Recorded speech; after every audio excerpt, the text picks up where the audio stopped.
د ملا هیبت الله تازه او نوي فرمانونه ویډیو وګورئ او د ویډیو اخر کې مو خپل نظر هم راسره شریک کړئ.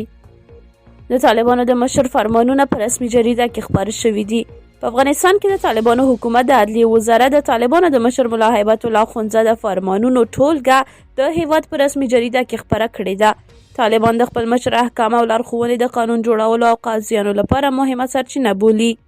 د یادونې وړ ده چې د طالبانو حکومت تر اوسه په رسمي توګه نه خو اساسي قانون لري، نه مدني او نه هم جزایي قانون لري.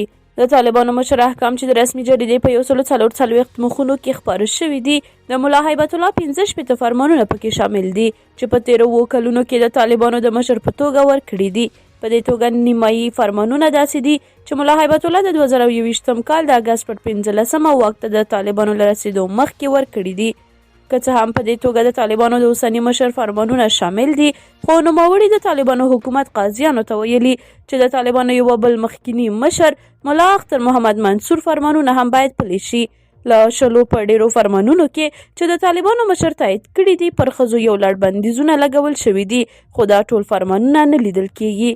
په دې کې د طالبانو د حکومت اقتصاد وزارت هغه بندیزونه هم شامل دي چې په کورنیو او بهرنیو سازمانونو کې د ښځو پر فعالیت لګولي او د غراض نجونو له شپږم ټولګي پورته ښوونځي تړل او پوهنتونونو ته د ښځینه او محصلینو پر ورتګ د بندیز امر هم پکې شامل دی چې خپاره شوي نه دي.